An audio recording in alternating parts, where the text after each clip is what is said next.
नमस्कार सभी को। तो जैसा कि आप सभी जानते हैं, लास्ट क्लास में मैंने आपको कूलॉम्स लॉ कराया। कूलॉम्स लॉ क्या होता है अच्छे से मैंने बताया था। कूलॉम एक साइंटिस्ट थे और उन्होंने एक लॉ दिया था चार्जेस से रिलेटेड, यानी आवेशों से संबंधित। तो उस नियम को कूलॉम का नियम कहते हैं, उस लॉ को कूलॉम्स लॉ कहते हैं। आइए, कूलॉम्स लॉ की वेक्टर फॉर्म मैंने नहीं कराई थी, वहां तक मैंने आपको करा दिया था। आइए आज बात करते हैं vector form of Coulomb's law. एक दो लाइन उसके बाद आपको लिखनी है, बस और कुछ नहीं है। तो हेडिंग डालें वेक्टर फॉर्म, यानी वही डायरेक्शन है लेकिन वेक्टर फॉर्म के बारे में बात करें बस। तो उस हेडिंग के अंदर ये सब हेडिंग है, मेन हेडिंग तो वही है आपकी कूलॉम्स लॉ। तो देखो वेक्टर फॉर्म आप जानते हैं क्या होती है, यानी सदिश रूप। एक तरीके से सदिश होता है ना बल, तो सदिश रूप आपको देखना है। तो देखो क्या करेंगे, आप जानते हैं क्या होता है कूलॉम्स लॉ का expression F is equal to, normal वाले बताओ भी, वेक्टर फॉर्म तो बनाएंगे। अब क्या होता है 1/4 pi epsilon not into Q1 Q2 upon R square. ये तो होता है F is equal to 1/4 pi epsilon not Q1 Q2 upon R square. बात समझ में आ रही है? चलो, तो देखो वेक्टर फॉर्म कैसे बनेगी। वेक्टर फॉर्म तब बनती है जब आप क्या करते हैं, एक 11th में एक बात आपने पढ़ी होगी, और वो बात क्या होती है कि एक होता है एकांक सदिश। एकांक सदिश यानी यूनिट वेक्टर, वो क्या काम करता है, उसका परिमाण मैग्नीट्यूड तो 1 होता है लेकिन वो केवल दिशा निर्धारित करता है, डायरेक्शन शो करता है। तो उसे कैप लगाकर प्रदर्शित किया जाता है।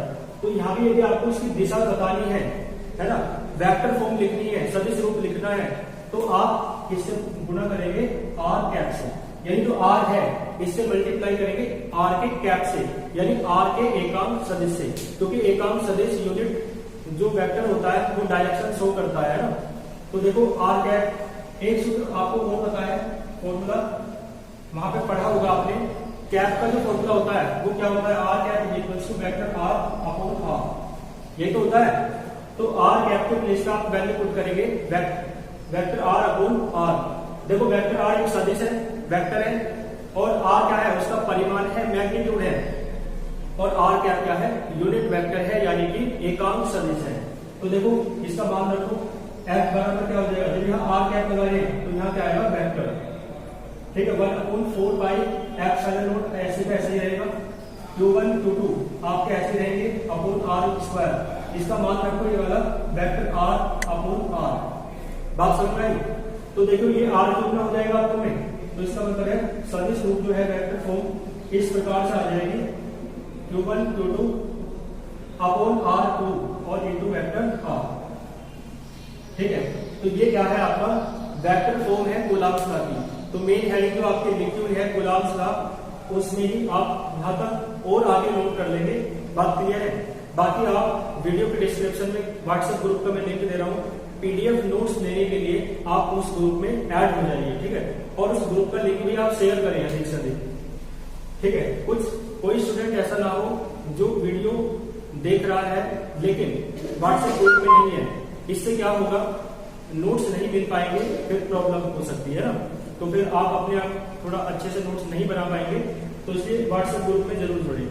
आगे देखो, और बार बार वीडियो शेयर भी नहीं की जा सकती, इसलिए क्या करेंगे, आप ग्रुप में आके ज्वाइन हो जाएंगे तो वीडियो का लिंक और पीडीएफ नोट्स आपको वहीं मिलते रहेंगे। ठीक है, यहाँ तक क्लियर है आपको? तो वेक्टर फॉर्म कूलॉम्स लॉ की ये है। आइए एक डायरेक्शन कर देते हैं जिसका नाम है position vector of Coulomb's law. ठीक है, कूलॉम्स लॉ जो है ना, कूलॉम्स लॉ वो पोजीशन वेक्टर की टर्म में करना है। और पोजीशन वेक्टर क्या होता है, आपने 11th क्लास में पढ़ा होगा, स्थिति सदिश, यानी वह सदिश जो किसी बिंदु की स्थिति को व्यक्त करता है ना, पोजीशन वेक्टर कहलाता है या स्थिति सदिश कहलाता है। तो स्थिति सदिश के पदों में कूलॉम का नियम आपको समझना है। तो हेडिंग क्या है, स्थिति सदिश के पदों में कूलॉम का नियम, यानी क्या कहेंगे, कूलॉम्स लॉ। ठीक है ना, Coulomb's law in terms of position vector, किसके पदों में, स्थिति सदिश के पदों में।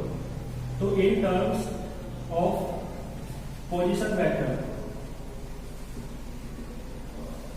पोजीशन वेक्टर के पदों में यानी टर्म्स से स्थिति सदिश के पदों में क्या करना है, आपको कूलॉम्स लॉ व्यक्त करना है, कूलॉम का नियम। देखो एक चित्र समझ लो अच्छे से, यहां से लिख रहा है आपको इस चित्र को यदि आप समझ जाएंगे तो आपके लिए बहुत आसान है और बहुत आसान सा चित्र है। ठीक है, दिख रहा है आपको? ठीक है, यहां से दिख रहा है आपको। तो ये क्या है आपका स्थिति सदिश दिखाना है आपको अक्षों पर। ये आपका एक्स अक्ष होता है इधर, है ना, इधर एक्स अक्ष होता है और ये कौन सा अक्ष है? Y. X axis Y axis. अब देखो आप क्या करेंगे, आपको पता है कूलम्ब्स लॉ जो है 2 पॉइंट चार्जेस के बीच वर्क करता है, 2 बिंदु आवेशों के बीच कार्य करता है। तो देखो 1 पॉइंट चार्ज आप यहां मान लो और 1 पॉइंट चार्ज आप यहां मान लो, दोनों को मिला दो, ये आपका सेंटर है, ठीक है ना, जिसे आप ओरिजिन कहते हैं, है ना, क्या कहते हैं? मूल बिंदु यानी ओरिजिन। तो यहां से जो पहला आवेश है मान लो Q1 है और जो दूसरा आवेश मान लो कितना है? Q2। तो दोनों आवेशों के स्थिति सदिश होंगे मूल बिंदु के सापेक्ष, यानी पोजीशन वेक्टर होंगे विद रेस्पेक्ट टू ओरिजिन। तो देखो पहले इसे यहां से मिला दो नीचे हम, और इसे यहां मिला दो। बात समझ में आ रही है? तो देखो इसका जो पोजीशन वेक्टर है Q1 का, वो आप वेक्टर R1 मान लो, पोजीशन वेक्टर माने स्थिति सदिश, और इसका जो स्थिति सदिश है पोजीशन वेक्टर है किसका? Q2 का, वो आप कितना मान लो? Vector R2। देखो ये प्लस Q1 है, ये भी प्लस Q1 है। आपको एक बात पता है, प्लस और प्लस के बीच कल मतलब बताया था परसों, मतलब जो फर्स्ट क्लास थी उसमें, और ये बात आपको पता भी होनी चाहिए कि समान आवेशों के बीच कौन सा बल लगता है? प्रतिकर्षण बल, यानी सेम चार्जेस के बीच कौन सा फोर्स लगता है? Repulsion force. और जो अपोजिट चार्जेस हैं, यानी जो विपरीत अपोजिट चार्जेस मतलब विपरीत आवेश हैं, उनके बीच आकर्षण बल लगता है, यानी क्या कहते हैं आप उसे? Attraction force. ठीक है ना, तो वो बात नोट कर लेंगे आप फर्स्ट क्लास को देखते। चलो तो देखो ध्यान देने की बात है, Q1 पर फोर्स लगेगा Q2 के द्वारा, तो दोनों सेम है ना, प्लस प्लस है, तो दोनों पर रिपल्सन फोर्स लगेगा, दूर भेजेंगे। तो मान लो जो फोर्स इस पे लगे, इसके द्वारा इस पर लगेगा, उसकी डायरेक्शन बाहर की तरफ होगी। क्यों? क्योंकि रिपल्सन फोर्स है ना, अट्रैक्शन नहीं है, रिपल्सन है, दूर भेज रहा है। इस बल को आप मान लो वेक्टर F12। F12 का मतलब है Q1 पे लग रहा है और किसके द्वारा लग रहा है? Q2 के द्वारा। ठीक है, इस पर देखो Q2 पर भी जो फोर्स लगेगा किसके द्वारा लगेगा? Q1 के द्वारा। इसे मान लो आप वेक्टर F21, यानी Q2 पर लग रहा है और किसके द्वारा लग रहा है? Q1 के द्वारा लग रहा है। बात समझ में आई? ठीक है, इस पॉइंट को आप A कह दो और इस पॉइंट को आप B कह दो, यहां तक कोई प्रॉब्लम नहीं होगी आपको। तो पॉइंट A और पॉइंट B। इसके बाद हम क्या करेंगे, एक नियम होता है, उसे बोलते हैं सदिश त्रिभुज नियम। ठीक है, उसका प्रयोग करेंगे। क्या करेंगे? फ्रॉम, और इंग्लिश में कहते हैं उसे vector triangle law. From vector सदिश त्रिभुज का मतलब ट्रायंगल, वेक्टर ट्रायंगल लॉ, नियम का मतलब लॉ। देखो वेक्टर ट्रायंगल लॉ क्या होता है, एक बात सुने आप मेरी। मान लो आपको बी पे जाना है, सुनना मेरी बात को ध्यान से। मान लो आपको बी पर जाना है, तो आप क्या करेंगे? ओ से ए पे चले जाएं और ए से बी पे चले जाएं। बात क्लियर है? या मान लो आपको ए पे ही जाना है, ठीक है ना, मान लो आपको ए पे ही जाना है, तो क्या करेंगे? ओ से बी पे जाएंगे और बी से फिर ए पे जाएंगे। एक रास्ता, तो सुनना मेरी बात को ध्यान से। मान लो आपको पॉइंट ए पर जाना है, तो आप क्या करेंगे? ओ से बी तक जाएंगे और बी से ए तक जाएंगे। ये पहला रास्ता है। और दूसरा रास्ता क्या है कि आप डायरेक्ट ओ से ए पर चले जाएंगे। बात क्लियर है? तो देखो क्या करेंगे, सुनना मेरी बात को ध्यान से। मान लो आपको ए पर जाना है, तो पहले कहां जाएंगे? या तो एक रास्ता क्या है कि ओ से बी पे चले जाओ, है ना, और बी से कहां चले जाओ? फिर बी से चले जाओ आप ए पर, बी टू ए। ओ से बी पे गए और बी से ए पे चले गए, एक रास्ता। दूसरा रास्ता है कि ओ से आप डायरेक्ट कहां चले जाएं? ए पर चले जाएं। तो ये जो लॉ है इसे आप क्या कहते हैं? Vector triangle law. बात क्लियर है? ओ भी कितना है आपका? ओ से लेकर बी तक कितना है? Vector R2। कितना है? Vector R2। बी ए आपको नहीं पता है, मान लो निकालना है। OA कितना है? OA आपको पता है वेक्टर R1 है, ठीक है ना। OA कितना है आपका? Vector R1। तो यहां से देखो BA कितना आ जाएगा? वेक्टर BA आ जाएगा आपका vector R1 minus vector R2। ठीक है, BA वेक्टर BA कितना आ जाएगा? Vector R1 minus vector R2। एक बात 11th क्लास से आप जानते हैं, ठीक है, वो कौन सी बात है मैं इधर बता देता हूँ। वो बात है ये कि किसी भी वेक्टर पर मॉडुलस लगाने जाए तो उसका वेक्टर हट जाता है, यानी उसका परिमाण निकल जाता है। ये क्या है? परिमाण। परिमाण माने मैग्नीट्यूड। ठीक है, तो मैं इसका मैग्नीट्यूड निकालना चाह रहा हूं, तो देखो यदि मैं इस पर वेक्टर BA पर मॉडुलस लगा दूं तो इसका परिमाण निकल जाएगा, इसका मतलब इसका वेक्टर हट जाएगा। तो इधर मॉडुलस लगा रहे हो इधर, तो इधर भी मॉडुलस लगाओ, यानी निरपेक्ष के निशान vector r1 minus vector r2। तो ये किसका मान निकल गया, BA का। ये किसका मान है, वेक्टर BA का। यहां तक बात समझ आ रही है। इसके बाद ठीक है, तो यहां तक देखा मैंने आपको BA यानी BA और वेक्टर BA, ठीक है, आपने निकाल लिया है। आइए फिर आगे चलते हैं। देखो करना क्या है, आपको कूलम्ब्स लॉ यानी फोर्स निकालना है। कूलम्ब्स लॉ से आप फोर्स ही तो निकालते हैं, इलेक्ट्रोस्टैटिक फोर्स, बस उसकी जो फॉर्म है वो कैसे किसमें है, इन टर्म्स ऑफ पोजीशन वेक्टर। तो आइए देख लेते हैं from Coulomb's law. Coulomb's law की आप हेल्प लोगे, कूलम्ब्स लॉ से, ठीक है, फ्रॉम कूलम्ब्स लॉ आपको फोर्स निकालना है। देखो फोर्स दो तरीके के हैं आपके पास, एक तो F12 है और एक F21 है। तो F12 कौन सा फोर्स है, F12 देखो कौन सा फोर्स है, मैं लिख लूं इलेक्ट्रोस्टैटिक फोर्स। नाम क्या है इसका, इलेक्ट्रोस्टैटिक फोर्स, इलेक्ट्रोस्टैटिक फोर्स, ठीक है। F1 1 आ रहा है, इसका मतलब किस पर लगा है, और चार्ज Q1, ये लगा है चार्ज Q1 पर, और किसके द्वारा लगा है, बाई चार्ज Q2। बात क्लियर है, ये चार्ज Q1 पर लग रहा है और किसके द्वारा लग रहा है, चार्ज Q2 के द्वारा। तो चार्ज Q1 पर लग रहा है तो 1 पहले आ रहा है, चार्ज Q2 के द्वारा लग रहा है तो 2 बाद में आ रहा है। तो देखो electrostatic force on charge Q1 by charge Q2 कितना है, वेक्टर F12। बात समझ पा रहे हो, F12 हो जाएगा। अब देखो क्या होता है कूलम्ब्स लॉ के according, force 1/4 pi epsilon not Q1 Q2, दो है चार्ज आपके, पहला चार्ज Q1 है, दूसरा चार्ज Q2 है, अपॉन r स्क्वायर। r का मीन समझ रहे हो, r होती है दोनों चार्जेस के, दोनों आवेशों के बीच की डिस्टेंस यानी दूरी। तो यहाँ पे कितनी है, क्या है, BA। भाई BA तो है, तो यहाँ आ जाएगा आपका, ठीक है ना, BA। लेकिन एक बात आप सुने, आप इसके लिए करेंगे चार्ज Q1 पर Q2 के द्वारा लगने वाला फोर्स। तो सुनना, Q1 पे लग रहा है फोर्स और किसके द्वारा लग रहा है, Q2 के द्वारा। तो आप क्या करेंगे, देखो यहाँ क्या जाएगा आपका BA, यानी BA R के स्थान पे आ जाएगा BA, यानी दोनों के बीच की दूरी, और वो कितनी है, BA तो है, क्लियर है। तो यहाँ BA का होल क्यूब आ जाएगा। होल क्यूब यानी क्या होता है, मेन सूत्र क्या होता है, मेन सूत्र होता है ना वेक्टर F बराबर 1/4 पाई एप्सिलॉन नॉट, अभी जो कराया था, into Q1 Q2 upon R3 into vector R। तो R के स्थान पे यहाँ क्या आ रहा है, BA। तो यहाँ देखो R के स्थान पे BA आ रहा है, तो वेक्टर R के स्थान पे क्या जाएगा, वेक्टर BA। बात समझ आई, वेक्टर BA आ जाएगा। अब देखो F12 का मान रखो, मतलब F12 का मान नहीं रखना आपको, F12 का मान निकालना है। तो Q1 Q2 आपके ऐसे रहेंगे। BA का मान देखो क्या है, BA का मान है आपका vector R1 minus vector R2, वो भी किसमें, मॉडुलस में, मॉडुलस है ना, vector R1 minus vector R2, ये मॉडुलस है, इसकी पावर कितनी हो जाएगी, 3। बात क्लियर है। देखो यहाँ क्या जाएगा, वेक्टर BA की वैल्यू रखो, वेक्टर BA की वैल्यू कितनी है, vector R1 minus vector R2, ठीक है। तो ये आपका क्या आ जाएगा, F12, ठीक है ना। ये क्या है आपका F12 है, यानी ये क्या है, electrostatic force on charge Q1 by charge Q2। Charge Q1 पर लग रहा है, किसके द्वारा लग रहा है, चार्ज Q2 के द्वारा लग रहा है, तो ये F12 है। बात सुन रहा है आपको।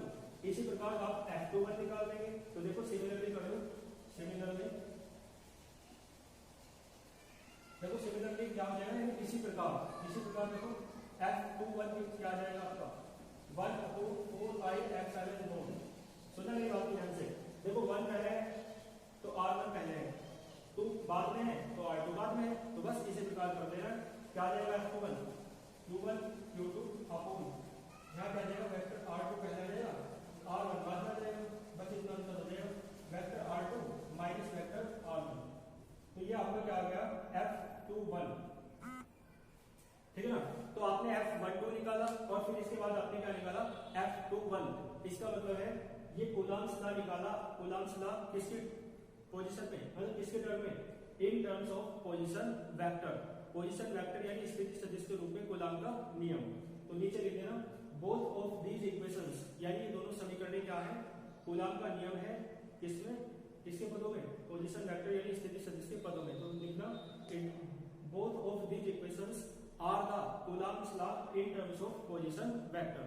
ठीक है, तो ये मैंने डेरिवेशन आपको कंप्लीट कराया, यहाँ तक आप अच्छे से कर लेंगे। हाँ, एक बात मैं बता देता हूँ, यहाँ से इधर से रफ कर रहा हूँ, आप देख लेंगे वीडियो को पोस्ट करके। देखो एक बात आपको समझ में आ जाए यहाँ से, तो देख लीजिए। देखो सुनना मेरी बात को ध्यान से, इसमें और इसमें से किस चीज का अंतर है बताओ? इसमें और इसमें एक अंतर सिर्फ यहाँ पे आ रहा है, ठीक है ना? तो देखो एक काम करते हैं, ये जो F12 है ना, F21 इसे उठा लो। एक काम करते हैं, इसे इक्वेशन 1 डाल दो और इसे इक्वेशन 2 डाल दो। तो जो सेकंड इक्वलाइज है ना, सेकंड इक्वेशन को दोबारा उठा लो, तो देखो क्या आ जाएगा, F21 is equals to 1/4 pi epsilon not into Q1 Q2। देखो एक बात आपको पता है, एक बात आपको पता होनी चाहिए, और वो बात कौन सी है कि मॉडुलस के भीतर माइनस का जो साइन होता है वो खत्म हो जाता है, निरपेक्ष के भीतर माइनस खत्म हो जाता है। तो यहाँ से -2 लूंगी यदि, तो देखो क्या बचेगा, minus vector R1 minus vector R2। ठीक है, इतने तो बचेगा आपका।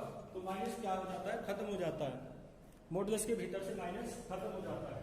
तो देखो माइनस मैंने कॉमन लिया, ठीक है, तो माइनस कॉमन लिया। अब देखो वहां से भी माइनस कॉमन ले लो तो माइनस बाहर आ जाएगा, लेकिन यहाँ से माइनस कॉमन ले लो तो कितना बचेगा, ये vector R1 minus vector R2। अब देखो क्या कर रहे हैं भाई, मॉडुलस के भीतर से माइनस तो खत्म हो जाएगा नेक्स्ट लाइन में, तो कितना बचेगा, F21 जो बचेगा आपका minus of 1/4 pi epsilon not Q1 Q2 upon vector R1 minus vector R2। इसका माइनस तो खत्म हो गया, मॉडुलस के भीतर से माइनस साइन खत्म हो जाता है, ये बचेगा vector R1 minus vector R2। देखो ये जो सारा आ रहा है मान, ये देखो क्या समीकरण 1 नहीं है, समीकरण 1 से ये किसके बराबर है, F12 के। तो यहाँ से ये जो है ना, किसके बराबर रख दो, F12 के। इसका मतलब है F21 बराबर किसके है, ये कहां से रखा मान, समीकरण 1 से है ना, आपको तो इंग्लिश में लिखना है, तो क्या लिखोगे, फ्रॉम इक्वेशन 1। कहां से रखा है, इक्वेशन 1 से, समीकरण 1 से। तो देखो एक बात सुनो मेरी, आपने उसका नियम पढ़ा है, न्यूटन का तृतीय नियम, यानी third law of Newton, third law of motion, गति का तृतीय नियम। क्या होता है, न्यूटन ने बताया था यदि हम किसी वस्तु पर बल लगाते हैं, है ना, तो वस्तु भी उतना ही बल विपरीत दिशा में लगाती है। ठीक है ना, इसका मतलब एक्शन फोर्स होता है तो रिएक्शन फोर्स भी होता है, यानी हम जिस किसी वस्तु पर जितना फोर्स लगाते हैं, बल लगाते हैं, वस्तु भी हमें उस वस्तु पर यानी हम पर उतना ही फोर्स लगाती है। ठीक है ना, लेकिन दिशा कैसे रहती है, विपरीत रहती है। इस नियम को आप क्या कहते हैं, एक्शन रिएक्शन लॉ कहते हैं, क्रिया प्रतिक्रिया का नियम कहते हैं, या न्यूटन का तृतीय नियम कहते हैं, Newton third law of motion कहते हैं, न्यूटन का गति का तृतीय नियम। तो इसमें क्या है, देखो माइनस क्यों आ रहा है, क्योंकि वेक्टर सदिश रूप है, यानी दिशा विपरीत है, तो दिशा विपरीत तो होती है ना। लेकिन बल कैसा है, परिमाण में, यदि परिमाण निकाला जाए तो आपको पता है वेक्टर हट जाता है। ठीक है ना, इस तरीके से।